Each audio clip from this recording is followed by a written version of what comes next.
What's up, everybody? Welcome back to part 6 of the Batwing fairing conversion on this 04 Harley Road King. In the last video, went through and lengthened all the wires and ran them through the bars on this bike. Had to lengthen the wires a total of about 15 inches in order to get power up to all the electrical components.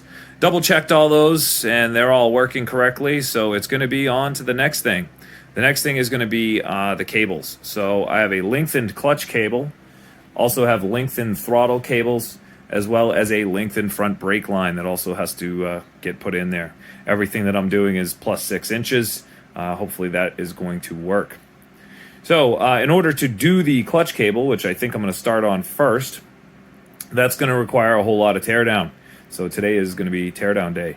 Going to have to remove the exhaust. That is in the way. This is a crossover style exhaust too, so it does make it a little bit more difficult to get out of the way. So the whole thing's pretty much going to have to come off. In order to do that, I'm going to have to get rid of this, take off the foot board, the floorboard, the brake as well, the brake lever, and a bunch of other things in order to get this exhaust out to gain access to this cover right here. I've got all the bolts to the exhaust. Those have all been marinating overnight in WD-40.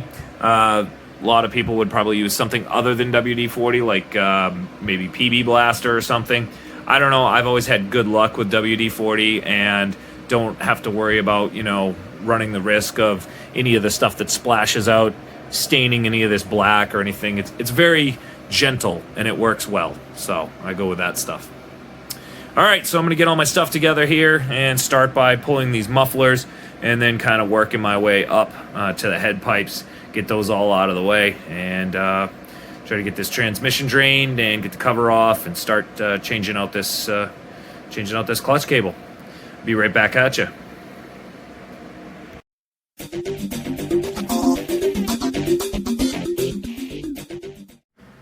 Okay, mufflers are off and laying out. This is actually a really good thing because I want to go through and give them a proper cleaning. They've been on the bike all summer, and although they look good in the video, they're actually quite dirty. I want to go through and clean them up. If anybody's ever looking for a good low-cost exhaust alternative to like Reinhardt's or whatever, these have been really good. These are the Shark Road mufflers. There's actually I did a quick video of them. You can hear them on the channel if you search around for it. They're Shark Roads. Bought these on Amazon, I think. They were like just under 200 bucks. They've been a really, really good exhaust. I would buy another set in a heartbeat, but definitely good. So, all right, on to the next part.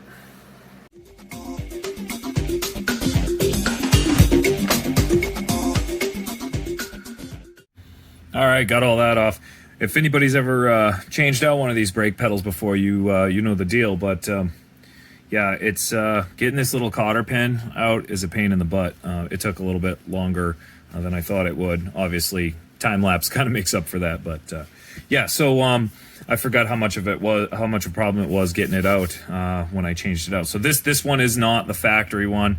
This is actually a lengthened pedal. It's from a company called, I believe it's Kuryakin. I'm not sure how to say it correctly, but when I bought the bike, I literally had to lift my foot like about a foot off the ground. So I wear a size 13, so I have big feet, long floorboards, or not that long of floorboards, and the pedal was sticking way up, way out of my reach. So I did buy this extended one through Kuryakin, and it added, I think, 3 inches or whatever, and laid the pedal down a little bit further forward. So I no longer have to like lift my foot up to hit the brake. I just kind of lay it down on it. So bought it through Dennis Kirk. It's been really good. I think I paid around $100 for it. So if anybody's ever got that issue with their bike, you're running into that kind of problem where you got to literally lift your foot. I mean, that could cause an accident. The amount of reaction time it takes to have to stop, if you got to lock up the brakes, you don't want to have to be lifting your foot off the floorboard to do that. You just want to kind of lift up and push down, So this definitely repositioned the pedal further forward and gave me a much better reaction time as far as decreasing my stopping distance and decreasing the reaction time it takes to stop. So All right, so that's off. Next on the plate is going to be the exhaust. We'll try to get that up out of the way, and we'll see how that goes.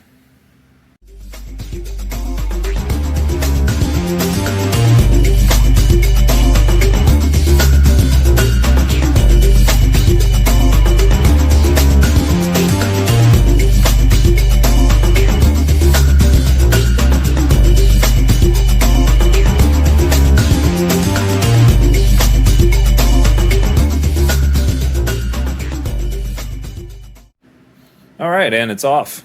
That actually came apart fairly okay for the year of the bike. I mean, it's '04. It's been hanging around for a while, and the guy I bought it from lived on the seacoast, so it sat in like that salt air. He was right on the beach. The one thing I can say is all of these will be getting replaced. They're all from '04. Some of them gave me a hard time coming apart, so those will be getting replaced. And when I went to go take the actual exhaust off the bike, right about here, which if you look on the bike, there is this bracket right here, and a clamp that goes around it to just kind of hold everything in place. But the bolts for that are up underneath this cover, and just getting at it with everything in place was going to be a real hard thing to do. So I probably, if anybody saw it, I probably angered some purists or whatever, but I had to bend the bracket. I mean, I try to do things right, but you know, occasionally you gotta hack your way through some stuff to get it off, especially if you've never taken one off before. And this is the first Harley that I've had the pleasure of tearing the exhaust off of. So this will bend back into place, I'm pretty sure of it.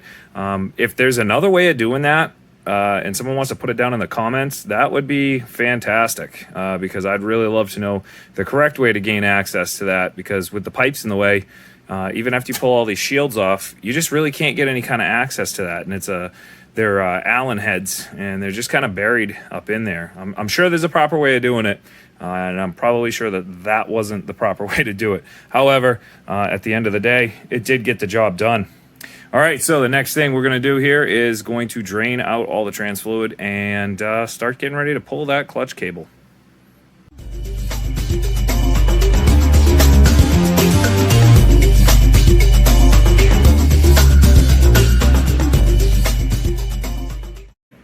Okay, so got everything draining. I don't know if you saw it in the time lapse, but when I started pulling the plug out, what was coming out was pink. Looks a lot like Strawberry Quick, basically. So I went on the internet and searched a few threads and forums, and apparently this is more than likely Redline heavy shockproof transmission fluid. Supposedly some really good stuff, which is a good feeling, because you know, everything looks really nice inside there, nice and clean. So that tells me that the person before me actually took good care of the bike. So I think I'm probably going to put the same stuff back in here. If you have any thoughts or opinions on what I should use, do me a favor, put them in the comments. Let me know. I'm just kind of new to this, and want to make sure I do the right thing. Obviously, if I go to the Harley dealer, they're just going to recommend whatever they recommend. But if this stuff is as good as everybody says it is on the internet, I think I'd probably like to stick with it and put the same thing back in there. All right, I'm going to get ready and start disconnecting this clutch cable.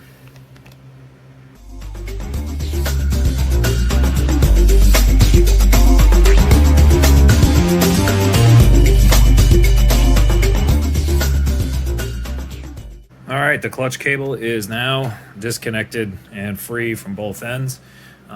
Big thing you always want to do anytime you're ever changing something like this is just try to make a mental note of how everything is routed, just to make sure that it goes back in the same way. So we get this running through this bracket right here, and there's a small hole where it's zip tied, runs down along the frame underneath, and then obviously goes right into that adjustment cover.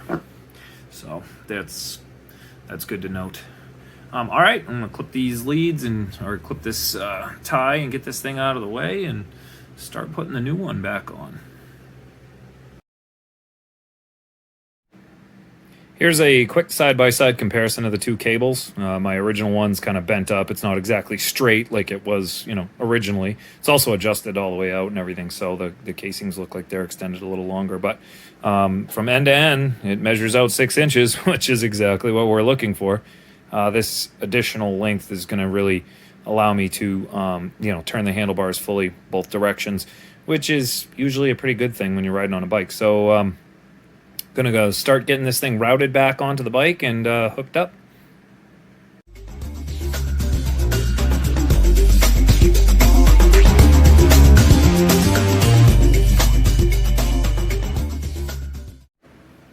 Okay, so since I don't have my new gasket for the cover and I don't have my gear oil yet, I'm gonna go ahead and just kind of mock this thing back together. Just kind of get it together so there's nothing getting in there, whatever. Obviously, I'm going to take it back apart, change out my gasket, do everything I got to do. I want to grease this as well, where the little 3 balls kind of roll in and out on that. So that will happen later on. But for now, I'm just going to get this cable attached to it. That way, I can just kind of come back in and mess with it at a later time. One thing I failed to mention, and I'm sure everybody would know this, but the new clutch cable did come with a new O-ring to go in here, as well as a nylon retainer for the other end of the cable, almost like a little cam that sits in there and allows it to pivot. So that's pretty good. No reusing anything. Obviously, if you reuse this thing and it's old and dried out, chances are you're probably going to have some sort of a leak going down the road. So when in doubt, always use new stuff. So I'm going to go ahead and get set up and put this thing back together. As you can see, I've already got some grease on it, so I have to get everything all cleaned up. And obviously, before I put the exhaust back on, this is like, usually get this opportunity to have the bike torn apart to this extent. I'm going to go in here and do a good cleaning on everything before I put it all back together. It's all those little areas where you can't get in there with a rag, jam your hands down in there. When it's all open like this, it gives you a great opportunity to go ahead and clean it up. So I'm going to do that as well.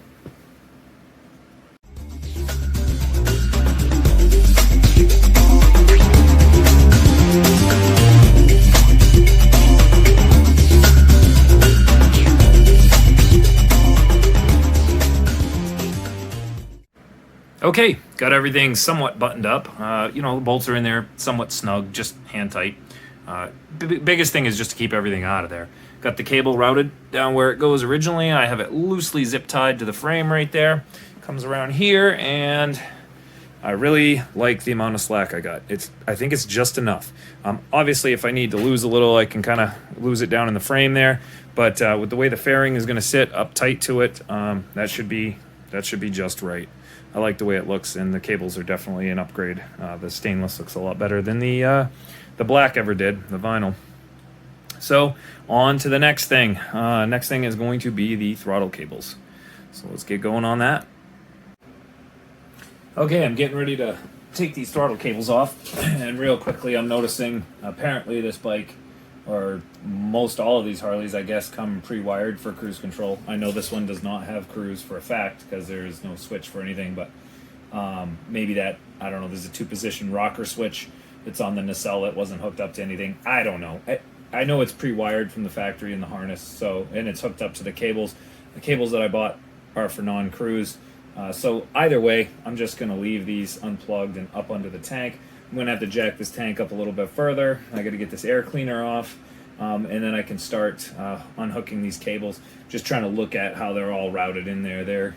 Looks like they're in some cable ties. Probably going to have to undo some of those. But yeah, it doesn't look like it's going to be too difficult. So I'm going to get some tools and get going. So.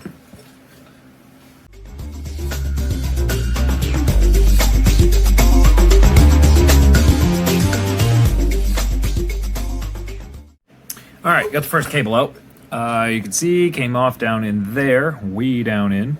It routes through this little piece right here, which is riveted in place, so that won't be coming out. I'm gonna try to see if I can't just sneak each cable in through there. Biggest thing is when you're doing these, obviously you want to make sure they're going out at the exact same spot, which isn't too big a deal because I have one more cable tie up in there. You can see it half open right there. that's not too big a deal. The biggest thing is making sure that you don't confuse these cables. So one of your cables is actually the throttle cable, and then the other cable is going to be the idle cable. And the way you can tell those apart is by the end of the actual the barrel. So you have one that's like got a little notch in it right there, and then the other one is going to be, excuse me for the focusing there, is going to be a rounded end like that. Okay, and you can see, so the rounded end is going to be your idle cable, and then the that weird kind of barrel end there is going to be your throttle cable. All right, so the one I just removed was in fact the throttle cable. So I'm going to go ahead and reroute that bad boy back into place, and hopefully get the other one out as easy as the first one came out, because there's not a whole lot of room in there. And in case you haven't noticed yet, I have banana hands, so tight, very tight to get in there. So, all right, get back at you.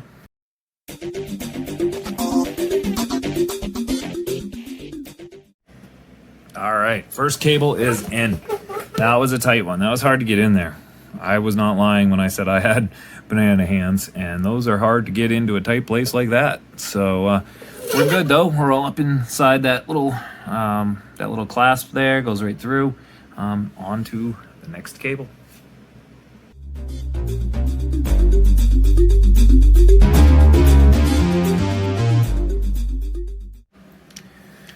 All right, so I got the second one in. That one went in a little tighter than the first one. Had to use a little liquid lubrication to get that second cable past there. Now, I'm not 100% sure, because like I said, I've never done this before, but you see those gaps there? I'm not sure if those are supposed to be there or not. But when I try to push down on the cable, it doesn't want to bottom out, and there's a spring inside this one. So I'm not really sure how that's supposed to be. I don't know. I think I'm gonna try to wire them up and see what happens. I can tell you one thing though. This is a good chance to get in here and do a little bit of cleansing. So I'm gonna hit that up real quick before I put everything back together. See you in a minute.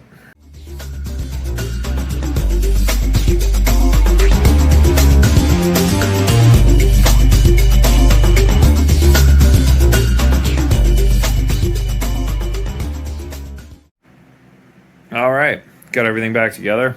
I did actually fail to mention that I went to the Harley dealership, and I did pick up some new grips because I wasn't planning on reusing my old ones, and these are really nice. They got some really good cushion to them, and they're super comfortable.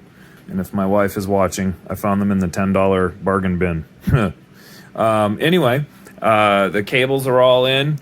And yeah, there's a lot of slack. I got a lot of slack here. I think I can tie it up somehow. I can lose a little underneath in the carburetor area. Underneath there, I can kind of take up some of that slack. I'm probably going to have to do something, though, because I have a feeling when these sit in here, they're going to be in the way of the radio. So I'll have to do a little bit. But I think they're a little bit longer than the clutch cable was. I don't know how or why, but because they're both supposed to be +6, so I don't know. Maybe I should have gone +4 on the throttle cables, but that's neither here nor there. We're there now. So, all right, on to the brakes. Gonna have to drain this down here. I think I'm probably gonna just crack my bleeders down here, or crack the hoses and just kind of let everything drain out and go from there. We'll start doing this brake line. I can get all this stuff, I'll get all this adjusted. There's obviously some adjustment needs to happen here. I'm gonna get a little bit of wiggle action going on here, so pretty loose. So none of that's adjusted. But again, I'll hit that up when I get to it, and on to the next one. Let's do the brakes.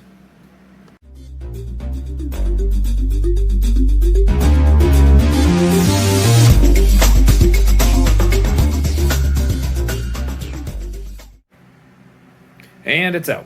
There's the old brake lines laying on the floor there. Time to route the new ones in. If anybody didn't, know this, brake fluid is something you want to be really careful with around paint. Brake fluid, if left on paint, will definitely eat the paint, so you have to be super, super careful. I made sure I drained this thing out completely. It had virtually nothing left in it when I went to take it out, and I was very, very careful as I snaked it out through there. So I'm quite confident I didn't get any brake fluid anywhere. I did get a little drip on the tire, but that's all right. It'll be fine. All right, time to get this new one set up and into place.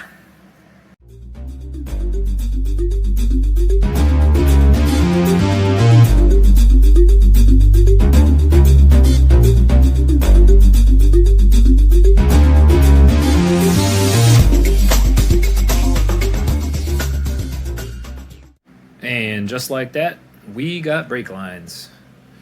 Got them in there. They're looking pretty good. I like the way they sit against the fender. Sits good underneath. The only thing I have an issue with is where it attaches at the actual master cylinder. So there is no way to swivel this and have it come out the other way. If there is, I don't know how to do it. I've tried, everything short of like just really forcing it, which I didn't want to do because these were not cheap. So it looks like it's going to have to go that way. If I try to turn this around and actually mount it the other way, boy, this thing binds up like crazy. I can get it to run against the handlebars. I think it'll be all good. I don't think it'll be in the way of anything, and it'll dump down into the nacelle pretty decent. But that right there, I don't know. If anybody knows anything about this, you want to hit me up in the comments, let me know. I would really, really appreciate it. But other than that, it's done. Still got to bleed the brakes. Still got to add the gear oil when that comes in. But I can take care of that at another time. So you might have noticed as well that the handlebars are a little different. So before I started running the brake lines, I just was standing there and I was staring at the handlebars, and I looked at it and I went, man, that would really look good painted black. So I kind of did a little detour and scuffed them up and hit them with a little self-etch primer and some satin black, made them match the rest of it, and I think it looks really good. I think it was a good choice. Kind of makes the bars look completely different. It gives it a whole different look. So anyway, you won't see it from the front, but it even looks good from the front, I think. All right, so this is going to wrap up this video. In the next video, I'm going to take the fairing and start cutting the holes for the radio and getting the speakers in there and just basically getting all the holes drilled so I can then take it and start doing the paint work to it. So I got to get all that stuff mocked in there first, and we will take care of that in the next video. I want to thank everybody for watching, and do me a favor if you would, like the video, subscribe would be great. I would really appreciate it if people would subscribe, and mash that bell for notifications so you'll know when the next one of these comes out. So, all right, until next time, I'll see you guys.